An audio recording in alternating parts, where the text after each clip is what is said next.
Yeah, we in the building. Oh yeah. Now, Billion season 4 recap. This is the Sorry I'm Late series. I started this because there's a lot of movies and shows that I haven't watched, and I'm taking the time to watch them and give my reviews on it. Now, season 4, we got to see Chuck Rhodes and Axelrod be on the same team for once. And if they were on the same team all the time, it would be vicious. But this season, Chuck Rhodes needed help getting rid of his competition, and Axelrod needed help getting rid of his competition. Basically, Taylor, excuse me, y'all, my allergies. Basically, Taylor pulled the coup, but she did it on the low. She was able to take things from Axe. She showed she's a formidable opponent, which she is.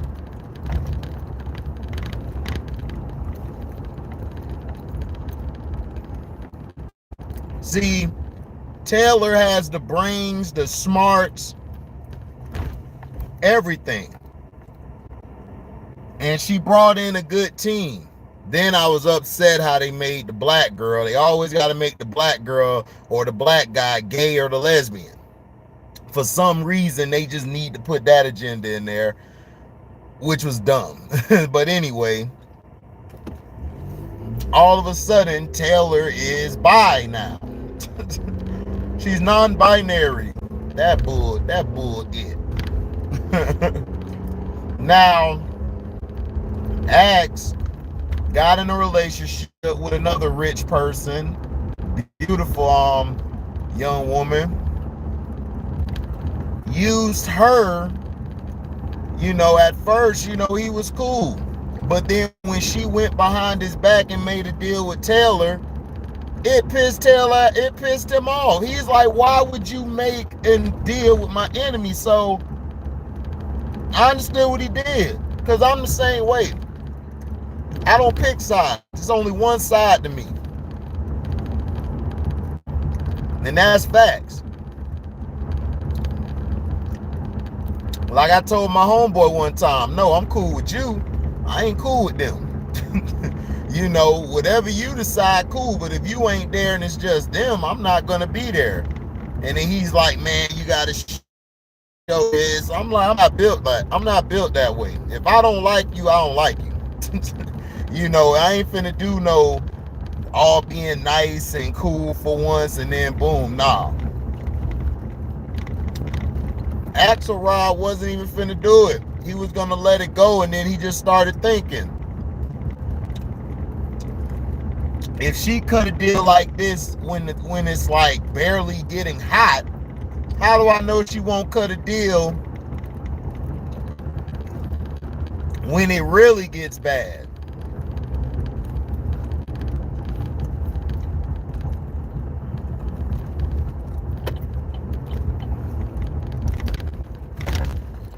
So Axelrod knew what was up. He had to drop her. She basically was done, because what Axelrod did was buy up all the shares, which she was doing. Bought the shares of the company and basically put them in a bind. Blindsided them. Axelrod used his connections, used his wit, used his smarts, used everything in the book to take out his prey, which was Taylor.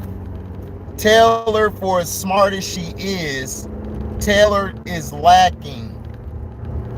And this is what I knew she was going to have a problem.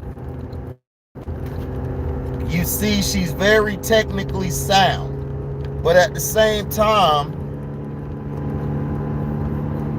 she doesn't understand that numbers at times can be skewed. Sometimes numbers are put there because the people doing the numbers, they're people. They feel a certain way. You got to know how to gauge when people are feeling good or not feeling good. Then you tried to play Axe's dirty games. You can't do that. You're not built like Axe. See, that's what Axe was trying to tell her in season 3. In season 3, he was trying to tell her this. Very intelligent, probably the smartest person I've ever been around or seen or had the pleasure of doing business with. But you're lacking that people thing, like Wendy was telling her as well. You're lacking that people person skill. That people person skill is very, very intricate. You don't have to like people or anybody. Like Axe said, you know, at the start of this new season, season 5, you ain't gotta like anybody. It's not about liking anybody. It's about business. It's about getting business done. But see, the world we live in, we take everything so personal, man. We can't even do business together. You may have hated a guy since 3rd grade, but he probably got something that'll be very intricate for your business or intricate for you to get ahead, but you're not going to go along with it because you can't stand the guy. And that hurts us a lot. But in season 4, you saw what Axelrod blew up his whole relationship, blew up everything just to destroy Taylor. And this is what the difference is with Axelrod and Taylor. And this is what Chuck had to learn. Chuck had to learn, look, I can't beat this guy. The only way I could beat this guy is if I compromise myself or compromise my family. And he had to do that to get to Axelrod. That's the only way you could get him. And he had Axelrod until his guy Connery. Glad his care taken off. I could not stand his care. You gonna hate on Chuck, but your boss that you work for, which is the Attorney General, he's worse than Chuck. Chuck at least give a damn about people.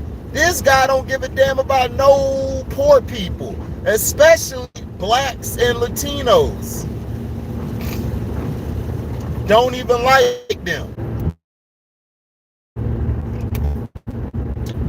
Season 4, she started her own business and Taylor was doing good. But see, this is the thing. Taylor and McPhee, they let their emotions and stuff overtake them. You see, Axe has always been emotional. See, me, I'm emotional. I'm emotional and I'm aggressive. I go off the hinges. But see, by Storm, when he walks in the room. But see, nobody understands that. And this season, Chuck, their place. Like, Connery got put in his place. What's the other person that got put in their place? It wasn't just Connery, but the Attorney General, they got him. And it was a smart move how Chuck did it. Chuck set it up so eloquently. I knew it was up because he gave her little flag to do it. But then when she was talking to Connery and Connery still wanted to do it, he wanted to nail Chuck Rhodes so bad that he messed his own self up. You see, Chuck would have had an escape plan. He would have had another plan to back that plan up. Connery wasn't as smart as Chuck. Wasn't built like Chuck. And Chuck had to let him know. And Chuck set him up. They was like, you know who the idiot is? It's Connery. And they set him up. If you're listening to this right now, Connery, that means you're going to jail. They already knew the place was being bugged. You think Chuck didn't know when the guy told him that he tried to come for a bug, you idiot? He knew that you were going to bug him. And he knows the rules of the bugging system. Of the recordings, you idiot. That's why I was happy he got destroyed. He got compromised and good. He in jail. Him and the Attorney General needed to go. The attorney general too damn power driven and looks at people so. See, this is the thing. It's a difference between being confident and being arrogant. If you're confident, you know your weaknesses. So you're confident that the strengths you have will pull you out of your weaknesses. If you're arrogant, they're gone. That Taylor got in her office, she's so fine, and then all of a sudden she started kissing Taylor. I'm like, oh my gosh, dog, are you serious? We're really having this, so we gotta have a black woman that's a lesbian. Really? It's crazy, dog. Like, they just all put an agenda in a great story. But other than that, man, the show is great. Like, you learn about tax markets, you learn about the market, you learn how it goes up, how it goes down. You learn the inside trades they get. It got to be legal, can't be illegal. And then if you get it, you got to cover your ass. If you get it from some type of source that's dirty, because if a source ends up your business up. So Axe compromised everything, like everything. His marriage, just to get what he wanted. And I knew he was going to leave his first wife. I knew he was going to leave, his ex-wife. Because she was ready to leave when the things got tough. And he couldn't stand it. But then he realized, all right, you could take the kids across country, because he thought he was finna get in trouble. He thought that his business was finna be gone, because Taylor really was giving it to Axe. Like, every time he would think of something, she was like 3-4 steps ahead. So Axe had to come up with all type of ways until he used the play. Because, see, Taylor just got tired of it. She didn't want to compete no more. She just wanted to do her job and then move on. But, see, this is the thing about Axe. Axe is very vindictive. He's very petty, and he wants revenge. He is very vengeful. And if you get into a war with that type of person, that's your ass. You in trouble. You are in trouble.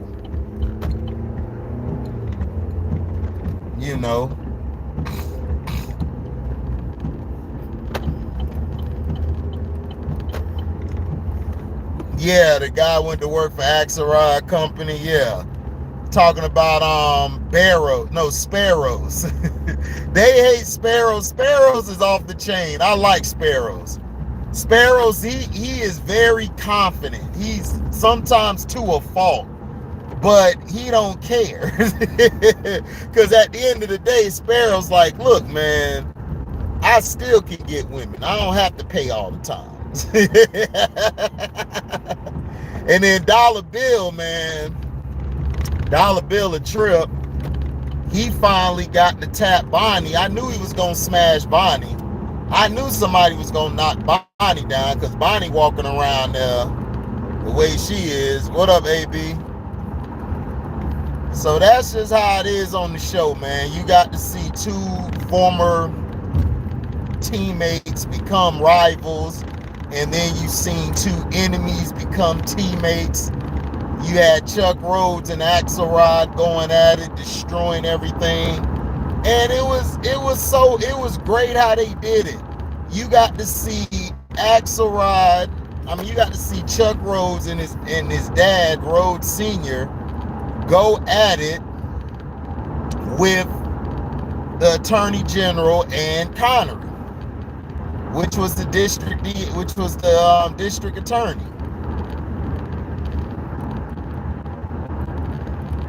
So you got to see the dirt that these guys do. That's why I like this show, because this is what they do in real life. They not gonna tell you that, but this is what they do.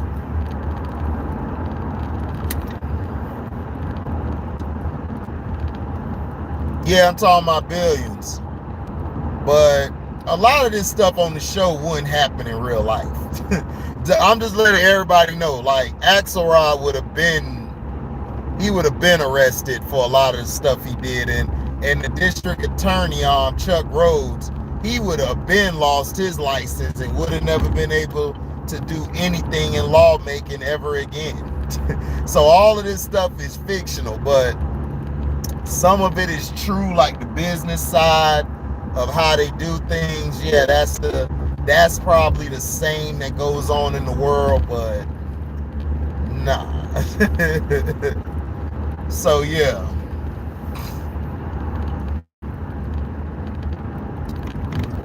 So also what I've heard,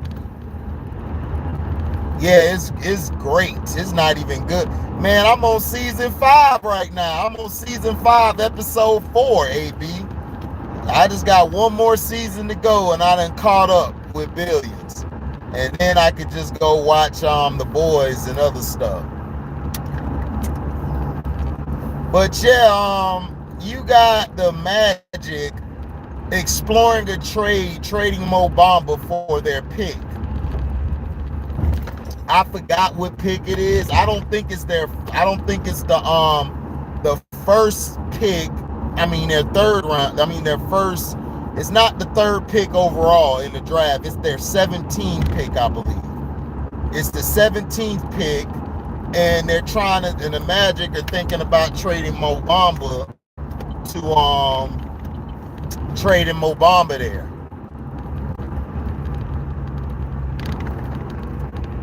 Oh yeah. Oh no, that's season 3. No, season 3 is season 3 Felton is when they cuss the SEC guy out. Season 4 is when Taylor and them tried to Taylor almost got Wendy Rhodes license revoked.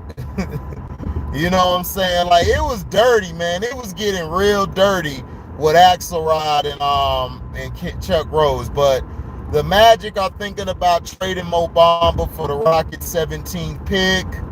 I mean, I think that would be a good trade. Because you'll have Bamba there and then you'll have Paolo. The 17th pick, yeah, that's kind of steep. I wouldn't give the 17th pick up.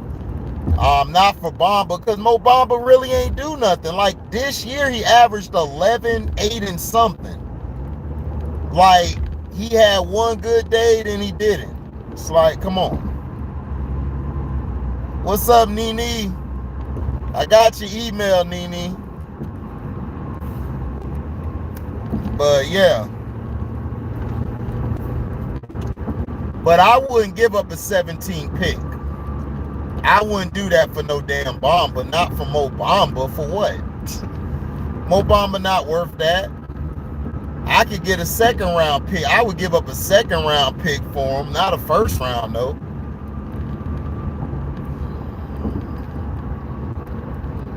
So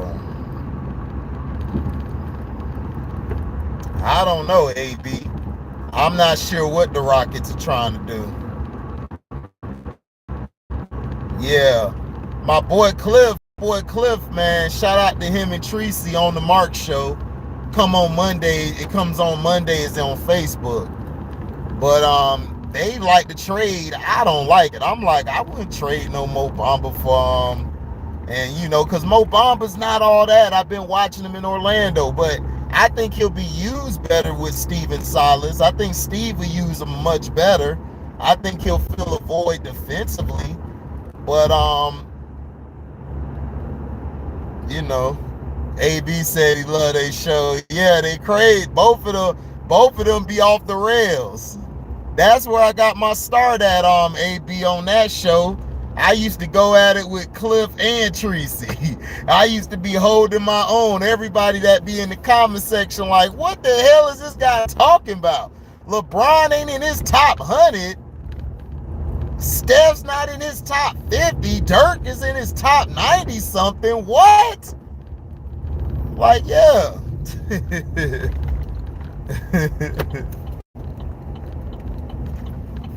Yeah, man, they got a raw ass show. I might pop up on them one day on Monday, come on the show, fuck with them, mess with them and stuff. Excuse me for the F-bomb, but mess with them.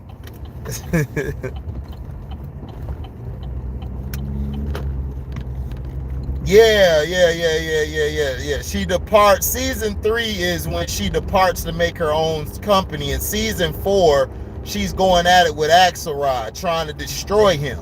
But as the season keeps going, her and her dad comes down there, and we realize where Taylor gets her smarts from. She get it from her dad. The only difference between her and her dad, she's a lot colder than her dad. Her dad is intelligent. I mean, the guy know his stuff.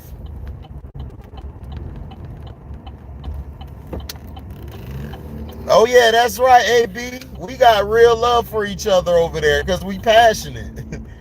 Cliff, Cliff know I know my stuff. That's why Cliff, he'll go back and forth with me on stuff. Cause he know that I don't care. See, got some room. He know that I don't care about what you think. I'm gonna say how I feel.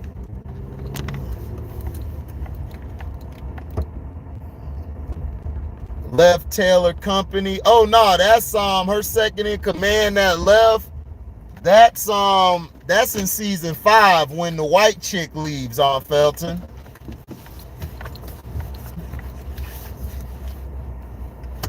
I don't know if we talk about the same person, but Taylor left, right?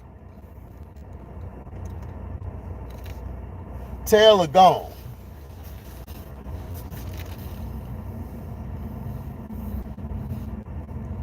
But yeah, I'm about to get in here, man. Thank y'all for listening. Like, comment, subscribe, share this.